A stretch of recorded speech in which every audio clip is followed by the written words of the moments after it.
Quero cumprimentar a todos com a paz do Senhor. Chegamos à lição de número 10, onde estaremos falando sobre a ceia, como a segunda ordenança de Cristo à sua igreja. Estaremos elencando aqui sobre os elementos da ceia, o seu significado, a sua relação com a Páscoa. Também estaremos falando sobre a ceia no decorrer da história, na igreja primitiva, no período da Idade Média, né?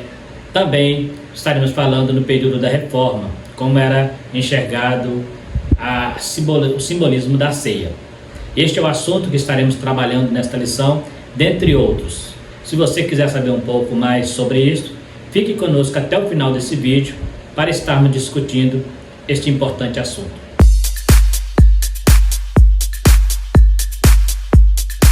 Eu sou o presbítero Marcelo, congrego na Igreja Evangélica Assembleia de Deus e temos comentado aqui no canal as lições de adulto e também a lição de jovem. Você que está chegando agora, quero convidar você a estar se inscrevendo no canal para estar nos ajudando, também compartilhando se você gostar do vídeo, dando o seu like, ativando o sininho para receber as notificações e se você tiver alguma dúvida, poderá estar falando conosco também nos comentários. A partir de agora, vamos falar sobre esse importante assunto que é a ceia do Senhor como a segunda ordenança, a lição de número 10, que será ministrada no dia 10 de março de 2024.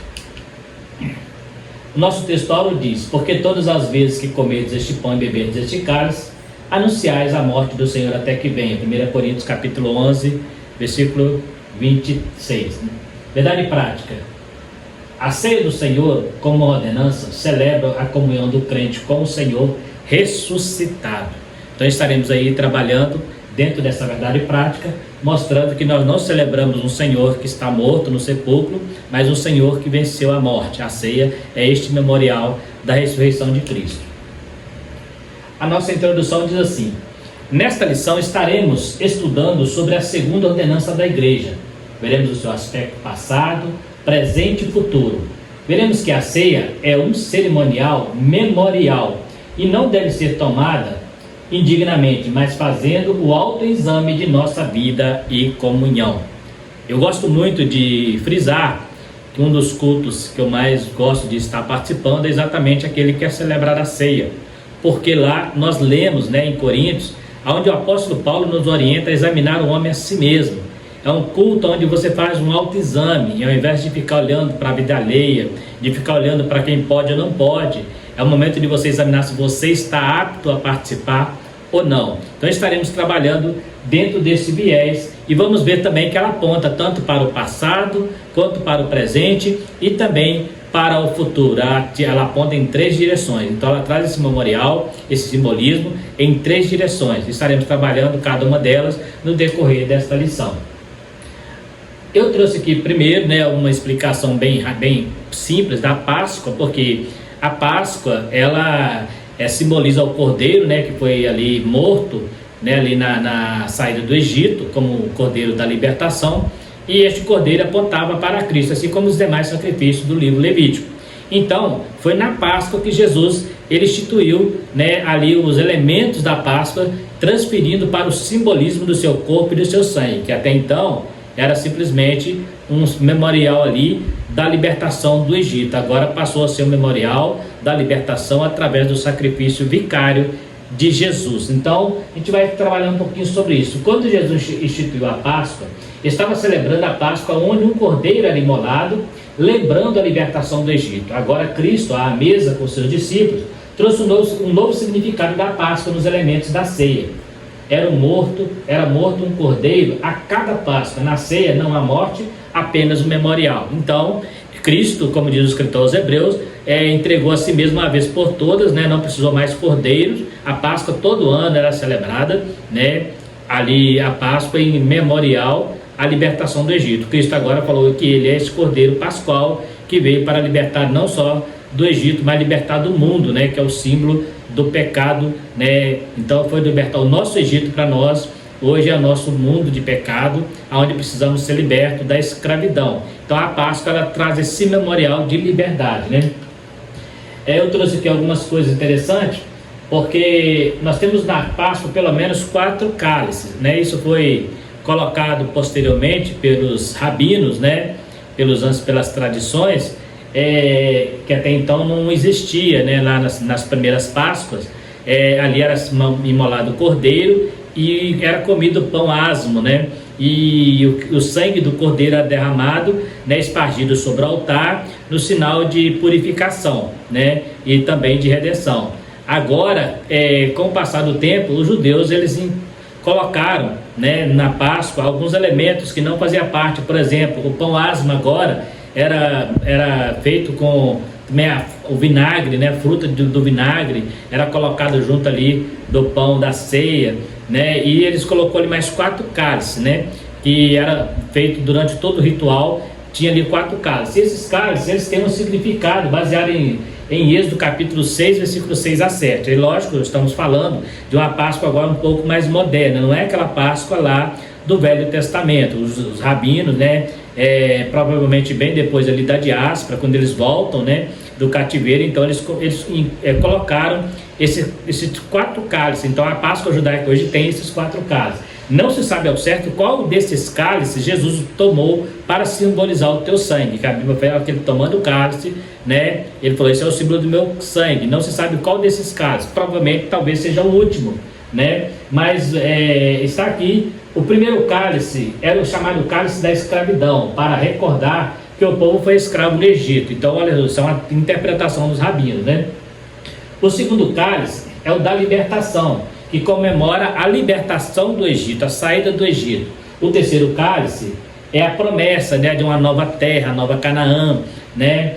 E o quarto cálice era o do sofrimento, lembrando que eles, além de ser escravos, eles sofriam, né? Então, esses 4 cálices traziam essa lembrança, esse memorial da escravidão do Egito. Então, se você pegar a Páscoa lá no início, ela não tinha esses elementos, né? Esses elementos foram colocados depois, né? Então é importante entender, foi um desses cálices que Jesus usou para simbolizar o seu sacrifício que estava por vir. Então não dá para saber qual desses cálices Jesus usou, porém sabemos que Cristo nos libertou da escravidão, trouxe sobre a nossa vida a libertação, nos deu uma promessa, mas falou também que aquele que quer viver piamente também sofrerá perseguições. Então também mostra que também teremos, né, perseguição. Mas aqui é lógico que o cálice, ele está simbolizando o próprio Cristo. Então ele está mostrando ali que ele deveria sofrer, né, pelo pecado, né? A Bíblia diz que ele se fez pecado por nós. Então não se sabe ao certo quais dos cálices ele usou, porém sabemos que esses 4 cálices foram colocados posteriormente na Páscoa judaica.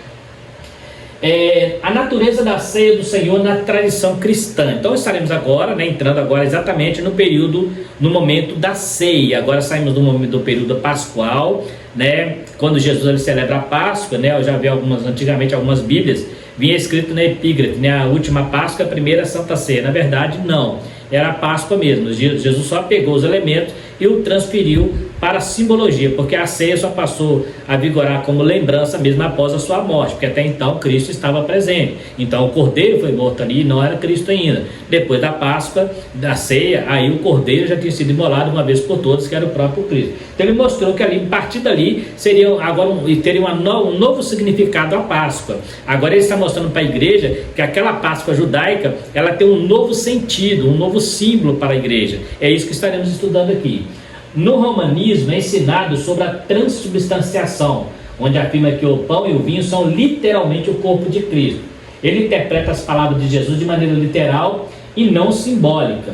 Quando Jesus falou que é o seu corpo, ele estava presente, ou seja, não havia ainda representatividade, uma vez que o Cristo ainda não tinha consumido o seu propósito. Então ele fala: esse é meu corpo, mas ele está falando a partir da sua ressurreição, porque até então ele estava presente ali. Aquele pão ia simbolizar o corpo de Cristo ressurreto, né? Ele é o pão da vida, né? A Bíblia diz que ele é o pão da vida que desceu do céu para dar vida ao mundo, né? Então a gente observa que Jesus ele sempre falou isso mesmo. Foi um problema inclusive que ele teve quando ele falou que quem não comer a carne do Filho do Homem e não beber o seu sangue não terá parte no reino de Deus. E eles acharam que uma loucura o que Jesus estava falando, né? Alguns até o abandonaram por causa disso, por causa desse sermão que eles não compreenderam, mas ele estava falando de uma ceia posterior, onde estaríamos comendo pão e bebendo sangue, que na verdade é o pão e o vinho simbolizando o corpo e o sangue de Jesus. Então, no romanismo, eles criaram, né, a ideia da transubstanciação. O próprio Santo Agostinho também entendia isso, né, que a partir do momento que você pegava ali, orava no pão e no corpo, no sangue, no vinho, aquilo ali se transformava literalmente no corpo de Cristo e o vinho literalmente no sangue de Cristo. Esse é um dos motivos porque a Igreja Católica ela passou a proibir os fiéis de tomar o vinho, né, os cálices. Observa que na Igreja Católica todo mundo toma a hóstia, mas na hora do vinho só o padre toma. Por quê? Porque eles achavam tão precioso aquele sangue que eles ficavam com medo das pessoas derramar, né? Por exemplo, o pão, se caísse a hóstia, daria para pegar de volta, mas o vinho não. Então foi a partir daí que eles criaram essa ideia de que só o padre deve tomar o cálice. Observa que o padre, quando pega o copo do cálice, ele pega até com as duas mãos, né, ali com um sinal de segurança para não deixar entornar. Então eles criaram essa ideia de transubstanciação e alguns pais da igreja, doutores da igreja, seguiram nessa mesma linha, né? Mas estaremos falando sobre isso. O que é transubstanciação? É transferir literalmente Jesus para os símbolos da ceia, né? Nós temos aqui na tradição protestante, nós falamos da tradição católica. Agora, como que aconteceu? A partir de Lutero já houve uma nova ressignificação da ceia, né? Ainda que alguns permaneceram dentro da ideia do romanismo, mas houve dentro da igreja protestante algumas mudanças na questão interpretativa, né? Então vamos ver aqui bem rápido, né? Lutero acreditava que o pão e o vinho não se transformam no corpo de Cristo, mas ensinava que ele estava presente no mesmo, e aí ele criou então a doutrina da consubstanciação, né? Ou seja, ele acreditava que o corpo de Cristo estava ali, né, como presente, mas não era literal, mas quando você comia era realmente o corpo de Cristo, chama com a substância, o outro é através da substância. Então ele estava presente no mesmo, isso se dá o nome de consubstanciação. Porém Zwinglio negava a ideia. Calvino tinha uma interpretação intermediária entre Lutero e Zwinglio. Calvino insistia na presença real, ainda que espiritual, de Cristo nos elementos da ceia. Já Arminio via só um memorial. Então nós temos aqui duas situações. Primeiro nós temos o caso de Zwinglio, que ele negava totalmente a ideia da consubstanciação. Calvino, ele tinha uma interpretação intermediária entre Lutero e Zwinglio, né? E aí vem o Arminio. Arminio ele achava totalmente memorial. Para Arminio não tinha nada a ver com Cristo, com o corpo de Cristo, era só memorial mesmo, né? Então eles não entendiam que nem espiritualmente, segundo Arminio, né? Nós sabemos que é Arminio, que é o que trouxe a teologia do livre-arbítrio, né? Em contradição a Calvino, que nós sabemos da predestinação. Este Arminio ele falava que era só memorial, que nem espiritualmente Jesus estava ali, né? Já o Zwinglio achava que Jesus ele estava ali espiritualmente, né? Então a gente vê que na reforma protestante alguns reformadores eles tinham opiniões divergentes, né? E a igreja hoje, como que nós enxergamos isso? A igreja protestante hoje, aí que nós estaremos entrando. Então nós tivemos aí que no romanismo tinha uma visão, na reforma protestante teve outra visão, e agora no período que vivemos, no período mais moderno, como que a igreja consegue enxergar isso aí?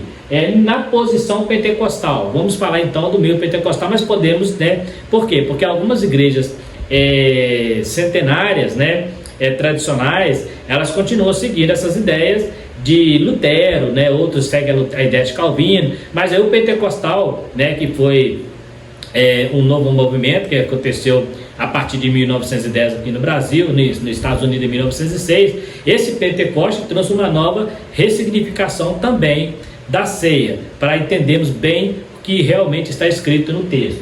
Os pentecostais ficam com definições de Calvino, que via uma presença espiritual, mas também a de Arminio, que via apenas um memorial. Nos elementos da ceia, Cristo está espiritualmente representado. ele está espiritualmente presente nos símbolos da ceia. Então, nós, né, entendemos que quando tomamos ali, entendemos que Cristo espiritualmente está ali, mas não como consubstância, e não como transubstância, mas num sentido simbólico e representativo. Então, não é só um memorial, é realmente, espiritualmente, o corpo de Cristo ali e o sangue, mas é no sentido de memória. Então, nós pegamos entre Calvino, né, entre Zwinglio e Armínio nessa visão. Então, os pentecostais, quando nós estamos tomando a ceia, nós entendemos que aquilo é o símbolo do corpo de Cristo e que espiritualmente Cristo está ali sendo representado, né? Para Armínio não, ele entendia que era um símbolo, mas que não havia representação espiritual de Cristo.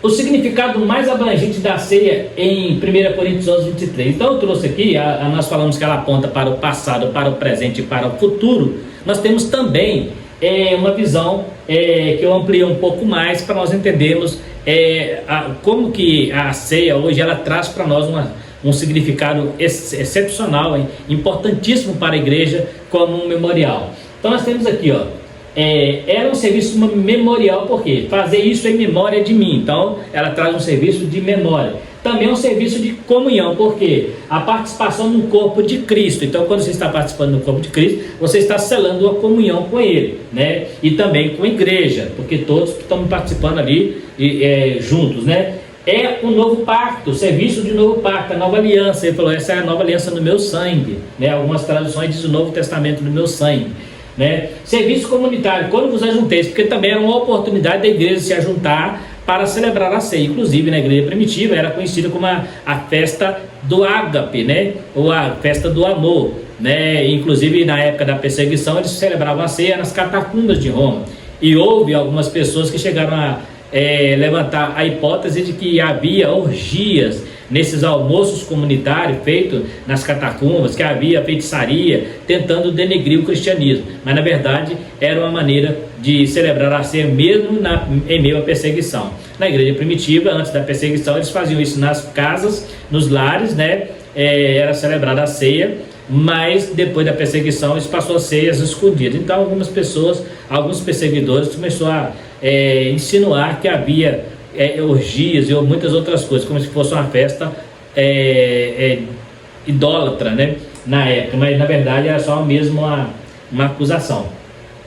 Era um serviço de ação de graça, porque também é onde você aprende a dar graças a Deus, né? Então pela graça de Deus ali a gente está tomando a ceia. Então também um serviço da proclamação, porque anuncia, né, a volta de Jesus, a morte de Jesus até que vem, e serviço de antecipação, porque anuncia a sua vinda, né? Nós estamos anunciando Jesus até que ele venha, então vamos fazer isso até a sua volta. Então tinha pelo menos 7 características ali importantes representada na ceia, né?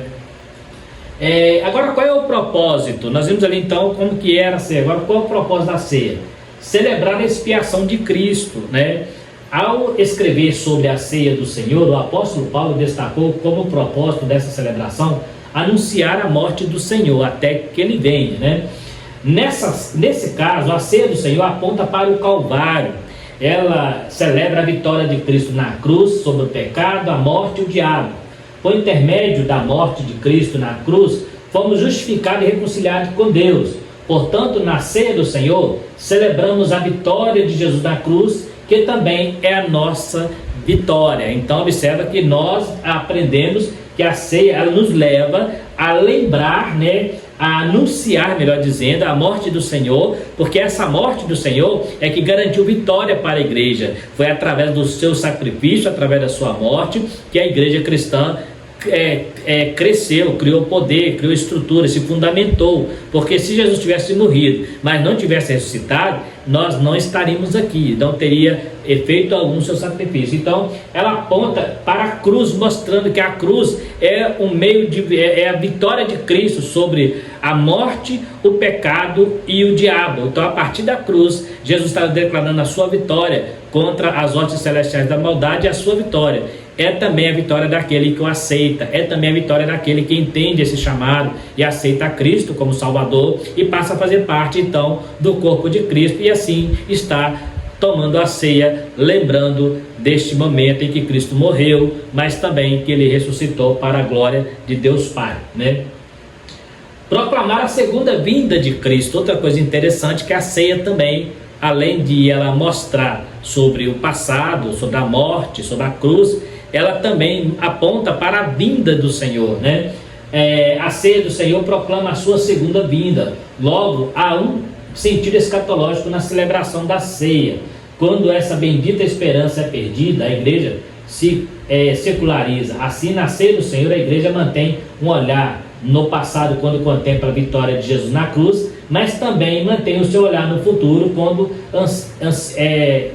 esperando e ansiando por sua segunda vinda. Ao contemplar o retorno de Cristo, a igreja lembra que é peregrino nessa terra e que a sua pátria não é aqui. Então, outra coisa interessante, que além de nós olharmos para o passado, onde Cristo se ofereceu uma vez por todos, por nós, né, segundo o escritor aos Hebreus, ela também aponta para o futuro, mostrando que a igreja está aqui lembrando a morte do Senhor até que Ele venha na sua segunda vinda para buscar a sua igreja. E Jesus falou assim: não tomarei mais o fruto da vida até aquele dia que eu tomarei no reino do meu Pai. Então nós temos ali em Apocalipse, por exemplo, chamada a boda do Cordeiro, onde ali é celebrado a ceia, né? A boda do Cordeiro nada mais é do que uma ceia, né? Então estaremos ali com o Senhor, né? Com Jesus, participando desta comunhão maravilhosa, lógico que agora em corpos glorificados. Então é um ambiente totalmente espiritual, diferente do material aqui, mas o daqui está apontando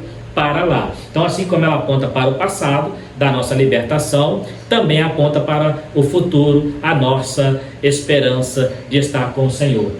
A igreja celebra então, mostrando que nós não pertencemos a este mundo, estamos aqui de passagem, mas a nossa pátria é o céu. Celebrando também a comunhão cristã, também o momento presente. Então nós temos a celebração do passado, a celebração do futuro, mas também o presente, porque ele mostra a nossa comunhão como igreja, como participantes do corpo de Cristo. Jesus falou que quem não comesse a carne dele, não bebesse o sangue dele, não teria parte com ele, não fazia parte do reino de Deus. Então essa participação da ceia é um simbolismo da nossa entrada na comunhão com a igreja, na comunhão com o corpo, e este corpo cujo cabeça é Cristo está presente para ali nos fundamentar nesta comunhão maravilhosa, né? Uma das razões que leva o apóstolo Paulo a escrever a sua primeira carta aos Coríntios estava relacionada à questão de divisões entre os irmãos daquela igreja. Este era um problema recorrente entre os coríntios e estava presente também durante a celebração da ceia. Então, se você pegar ali o texto principal onde fala da ceia, que é 1 Coríntios capítulo 11, a partir do versículo 23, você vai perceber que o apóstolo Paulo ele trouxe uma instituição da ceia e mostrando alguns problemas que estavam surgindo no decorrer daquele momento, que seria um momento de comunhão, que seria um momento de confraternização, mas havia ali pessoas que não estavam respeitando, né? Estava ali, ele fala que os ricos chegavam e comiam, e quando os pobres chegavam não tinha mais nada. Então ele falou assim: quando você unir para fazer isso aí, vocês estão reunindo não para comunhão, né? Por quê? Porque um come muito, o outro bebe, então um come, o outro embriaga, né? Aí para esperar uns pelos outros, porque é uma festa de confraternização, é uma festa do amor, então tem que esperar pelo meu próximo. Então ele instituiu a ceia para se esperar uns pelos outros, porque senão vocês estão reunindo para carne e não para celebrar o Senhor. Então ela mostra essa comunhão também da igreja entre si e como corpo da sua comunhão com Cristo. A partir do momento que eu pego no pão e tomo o pão e tomo o cálice, ali eu estou fazendo estou ali renovando a minha aliança com Cristo, publicamente ali naquele símbolo, fazendo parte da igreja cristã. Então este é o objetivo da ceia. Observa, vou voltar a dizer que nós falamos que a ceia é uma ordenança, ela não é um sacramento, como acontece no romanismo, mas é algo essencial e é uma ordenança de Jesus para que a igreja faça até que ele venha. Existe uma ordem de Jesus para que nós façamos isso, assim como existe uma ordem de Jesus para o batismo em água. Por isso nós chamamos de ordenança, né? Uma ordem para fazer, enquanto estivermos aqui. Paulo nos reprova por isso, o clima fraterno de comunhão deixara de existir. Nesse sentido, alguns não esperavam pelos outros para receber a ceia do Senhor. Você encontra no versículo 21. Quando há um espírito de divisão, litígios, intriga entre os crentes, a celebração da ceia perde todo o seu sentido. Por quê? Porque se ela é para celebrar a comunhão, então não pode haver divisão, não pode haver, como aqueles faziam, chegavam primeiro e deixavam os outros, né, deixando sempre se preocupar com o próximo. A ceia, antes dela apontar para Cristo como a nossa comunhão eterna, ela tem que apontar para o meu próximo como a minha comunhão aqui, porque eu preciso demonstrar essa comunhão primeiro com o meu próximo, e essa comunhão diz respeito a eu esperar, como o caso lá da igreja de Corinto, uns pelos outros, para que um não seja prejudicado em detrimento de outro. Então é importante a gente entender que a ceia também é um momento de comunhão. Quando todos nós participamos do corpo de Cristo, nós estamos unidos ao corpo cujo cabeça é Cristo, ali celebrando a nossa comunhão com Ele aqui, enquanto igreja na terra. O modo de celebrar a ceia do Senhor. O que é participar indignamente? É concernente à celebração da ceia do Senhor. Paulo advertiu sobre o perigo de participar da ceia indignamente. O termo português indignamente é a tradução do advérbio grego anaxios, né? Que significa é um advérbio que indica a maneira, o modo que se faz uma coisa enquanto adjetivo indica o seu estado. Nesse sentido, esse advérbio modifica o verbo comer e está relacionado ao modo ou maneira como os coríntios estavam comendo a ceia do Senhor, de maneira desordenada. Então o que Paulo está dizendo aqui, que eles estavam comendo de maneira desordenada, né? Quando não esperavam um pelo outro, de maneira indisciplinada. Quando comiam mais que os outros, de maneira irreverente. E quando se embriagavam. Então ele cita aqui pelo menos alguns pontos. O que era fazer indignamente? Ele estava colocando algo, ele estava tirando a dignidade daquele ato. Ele estava tirando a dignidade, porque eles estavam fazendo como se fosse qualquer coisa, estava menosprezando a mesa do Senhor. É isso que Paulo está dizendo aqui quando ele fala tomar indignamente, porque tem gente que acha que todos nós somos dignos, né? Nenhum de nós é digno. O que nós temos é a graça de Deus que nos ajuda. Então, quando eu estou tomando Santa Ceia, não quer dizer que eu sou digno, né? É a graça de Deus que me dá essa liberdade. Por isso eu preciso ter esse cuidado. Então, observe aqui 3 pontos importantes que Paulo orienta a igreja dentro dessa palavra indignamente, né? Está relacionado à maneira como estavam comendo a ceia do Senhor, de maneira desordenada, né? Quando não esperavam uns pelos outros. Então, o primeiro erro está aí. Eles tomavam de maneira desordenada, ou seja, chegavam e não esperavam uns pelos outros. E nós estamos falando de uma festa de comunhão. De maneira indisciplinada, quando comiam mais do que os outros, né? Então eles estavam colocando, fazendo um ato indigno, comendo mais do que o outro, deixando o outro sem nada.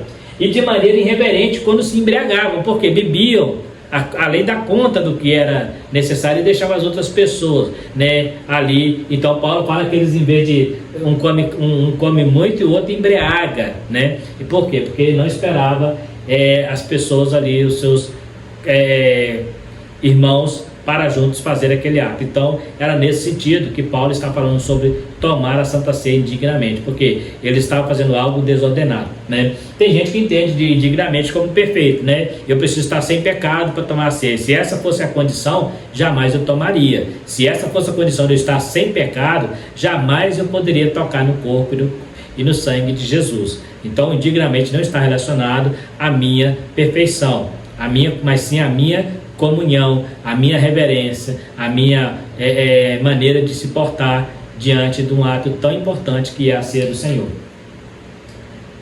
Uma celebração reverente. Se em lugar do advérbio que indica modo ou maneira Paulo tivesse usado um adjetivo que indica estado, qualidade ou natureza, então ninguém poderia participar da ceia pelo fato de que ninguém é digno, tá vendo? O comentarista está dizendo aqui. Isso é muito importante, porque muitas vezes nós interpretamos indignamente, quem toma indignamente é quem está em pecado, né? Não é quem está em pecado, porque todo mundo está em pecado, todo mundo é pecador. Então não tem como eu falar que quem está tomando ceia está sem pecado e que o outro que está em pecado não pode tocar. Então observa aqui, ele citou-lhe 3 palavras: irreverente, desordenado e embriagando. Isso que é indigno, ou seja, estava menosprezando a mesa do Senhor. Então ele estava indignando, tipo assim, colocando tirando aquela dignidade daquele ato, né? Então é bom lembrar isso aí, para a gente não ter esse problema, porque às vezes eu estou tomando Santa Ceia, não toque na mesa do Senhor indignamente, porque será culpado do corpo e do sangue. Será que é só relacionado ao pecado? Será que eu tenho dignidade para participar? Será que eu sou digno de participar do corpo? Será que porque se eu estivesse falando de santificação, de perfeição, né, eu teria dificuldade. Se fosse por causa do pecado, por que o fulano não pode tomar? Porque ele está em pecado, e eu posso? Então é complicado a gente ter essa visão. Então o que se diz indignamente exatamente é menosprezar aquele ato ali, né? Então é verdade que não participamos da ceia porque somos dignos, mas pela graça de Deus. Então grave isso, ninguém está ali na igreja, você está tomando Santa Ceia, talvez tem um irmão que não se sentiu em condição de tomar, e você, não, eu estou aqui tomando, né, eu sou digno. Não, ninguém é digno de tocar no corpo do Senhor, é a misericórdia do Senhor. Eu te provo isso, que na ceia do Senhor, onde ele instituiu a ceia, nós tínhamos ali Judas, que tomou a ceia com ele. Judas era o traidor, e o próprio Pedro também estava tomando ceia com Jesus, e ele ia trair naquela mesma noite. Jesus alertou ele ainda: tu vai me trair esta noite, mas ele não deixou de participar ali, porque a ceia celebra a comunhão, a ceia celebra a união, a ceia celebra a santificação e não a perfeição. É bom lembrar isso, a ceia não celebra a sua perfeição. O fato de você tomar ceia não diz que você é melhor do que o que não está tomando. Na verdade é a misericórdia do Senhor que te deu aquela oportunidade de estar ali. Então não toque indignamente, não toque desordenadamente, como falamos lá, não toque irreverente, mas seja cauteloso, porque é um ato de comunhão a Cristo, né? Contudo, ninguém seja tentado em pensar que pelo fato de ser um pecador alcançado pela graça, pode participar da ceia vivendo deliberadamente em pecado. Se a simples maneira irreverente de celebrar a ceia atrai o juízo divino, o que dizer então de quem participa com pecados não confessados? Pecados não confessados atrai o juízo divino. Então o comentarista aqui ele está falando também sobre a questão do pecado. Por quê? O que é um pecado não confessado? É aquele pecado que você tem consciência, foi talvez voluntário e não confessou. Eu sou um pecador? Sou, mas eu estou confessando meus pecados todos os dias para que eu possa ser purificado. Eu sou justificado através do meu perdão. Através do momento que Deus me perdoa, aquele pecado é apagado. Eu sou justificado, não somente perdoado, mas justificado. Justificado é colocar na posição de justo. Então na posição de justo eu toco na ceia. Então aquela pessoa que está em pecado, se ele se arrepender e quiser tomar Santa Ceia, naquele momento ele pode tomar, porque Deus o justifica. Jesus o justifica através do teu sangue. O que ele não pode é tocar na ceia com a vida pecaminosa. Não estou falando só de quem não é membro de uma igreja, não. Eu estou lá na minha igreja, eu sou um membro e tenho o direito de tomar ceia. Mas se eu estiver cometido um pecado oculto, por exemplo, que ninguém sabe, e eu não confessar esse pecado e querer tocar na ceia, eu estou traindo para a minha vida juízo, né? Eu estou atraindo juízo, por quê? Porque está na palavra de Deus. Paulo diz: por causa disso há entre vós muitos fracos, muitos doentes e muitos até que morrem, né? Porque toca na ceia do Senhor sem confessar o seu pecado. Então existe uma necessidade de estar buscando esse arrependimento, existe uma necessidade de estar buscando do Senhor a redenção, para que possamos estar sempre tocando. E é importante lembrar que não é só na ceia, isso faz parte da vida cristã. Nós precisamos todos os dias estar pedindo a Deus perdão pelos nossos pecados, todos os dias estar nos convertendo ao Senhor, e entendemos que a cada dia que passa nós nos aproximamos mais da tua volta. Então precisamos estar preparados, né? E essa preparação condiz com nós estarmos buscando essa vigilância, estar atento, olhando, orando e vigiando, para não cair na tentação, para que quando Jesus voltar possa nos encontrar participando dessa comunhão tão maravilhosa, e continuaremos essa comunhão com Ele lá no céu, né? Celebração festiva. A ceia do Senhor celebra a morte e a ressurreição de Jesus e não o seu funeral. Olha que interessante isso aqui. A ceia celebra a Cristo que morreu, mas que ressuscitou. 1 Coríntios 11, capítulo 15, versículo 1 a 4. Deve, portanto, ser uma celebração reverente, contudo festiva. Nosso Redentor vive, por isso devemos demonstrar isso na celebração da ceia do Senhor. Nela, portanto, deve haver um ambiente de reverência e, ao mesmo tempo, de abundante alegria, porque nós estamos lembrando da morte de Cristo, mas sabendo que Ele não está no sepulcro. Nós estamos lembrando que Cristo morreu na cruz do Calvário, mas sabemos que Ele está sentado à direita de Deus e intercede por nós. Ele está vivo, o sepulcro está vazio, né? Ele falou para as mulheres, o anjo lá, porque buscais o vivente entre os mortos. Então é uma festa de celebração, lembrando do passado, mas apontando também para a vitória, para a ressurreição. Então essa é a maior vitória do cristão, é saber que Jesus ele não está morto, ele venceu a morte. Então, e ele nos prometeu que nos dará a vida eterna. Então é uma festa também, além de ser uma celebração, não é um funeral, né? Não estamos aqui fazendo o funeral de alguém que está ali no sepulcro, não, nós estamos fazendo uma festa de alguém que está no céu, esperando pela igreja a qualquer momento. Então é importante, por isso precisa haver reverência, né? Buscar a santidade, porque Jesus está presente nos elementos da ceia espiritualmente, como falamos, na sua simbologia, mas ele está vivo, né? Ele está vivo, e eu falo assim, quando ele pega o pão, este pão é o meu corpo que foi rasgado por vós, né? Este cálice é o cálice que foi derramado por vós, mas agora não está mais, agora ele está na sua posição original, né? A Bíblia diz que quando ele veio para essa terra, ele se desvestiu da tua glória, transformou-se a imagem de homem, a semelhança de servos, né? E humilhou até morte de cruz, mas Deus o deu um nome que é sobre todo nome e o exaltou, né? E ele voltou até aquela mesma glória que ele tinha antes dele vir à terra. Então é esse Jesus que nós celebramos na ceia, um Jesus que venceu a morte, que venceu o pecado e prometeu à igreja um dia buscá-la para estar com ele. Nesta lição, sobre diferentes perspectivas, vimos alguns aspectos que revelam o sentido e o propósito da ceia do Senhor. Não é um sacramento que de forma mágica concede graça aos que dela participam, nem tampouco uma vacina para dar comunhão a quem não tem. Interessante, né? Ela não é um sacramento e também não é uma vacina. Então, ela não vai me dar graça e também não vai me deixar imune contra o pecado, né? Eu continuo sendo pecador, precisando vigiar mesmo depois de ter participado da ceia. Então é importante eu ter essa visão aí. Na verdade, o direito de celebrar essa importante ordenança é o resultado da graça que foi concedida a cada crente. É necessário ter esse discernimento quando se participa desse rito cristão. Trata, pois, de um ato que não pode ser celebrado de qualquer jeito ou maneira, nem tampouco por quem vive deliberadamente em pecado. Por quê? Para estar no corpo de Cristo, tem que estar lutando contra o pecado. É uma diferença do pecador, quanto mais, né, do pecador remido. O pecador remido é aquele pecador que o pecado na vida dele é acidente, o pecado na vida dele machuca, ele sente dor, né, incomoda. Agora, quando o pecado passa a não fazer mais dor, como diz uma música por aí, quando o pecado não dói, essa pessoa está com a mente cauterizada, como está lá em Timóteo, né, montou comichões dos ouvidos, e através disso ela não consegue mais separar o santo do profano. Essa pessoa não tem condição de estar participando da ceia, porque ela não entende que ela precisa estar cada dia lutando contra o pecado. Lembra, a ceia não te garante salvação, a ceia não te garante santificação, a ceia não te garante perdão de pecados. Ela é para quem está arrependido, ela é para quem é santo e é para quem já é salvo e faz parte do corpo de Cristo. Então está aí mais uma lição importantíssima, falando sobre a nossa segunda ordenança na igreja, que é a ceia do Senhor. Eu quero agradecer você que ficou até o final do vídeo. Você que tiver alguma dúvida poderá estar nos perguntando aqui no comentário, logo abaixo. E também pedir a você que ainda não é inscrito, está chegando agora, seja muito bem-vindo. E se inscreva no canal para estar nos ajudando, né? Também, se você gostar do vídeo, compartilhe com quem você conheça, para que possa divulgar esse trabalho, né? E dando o seu like, dá-lhe o seu joinha para nos ajudar, só dá uma clicada ali, é muito tranquilo, né?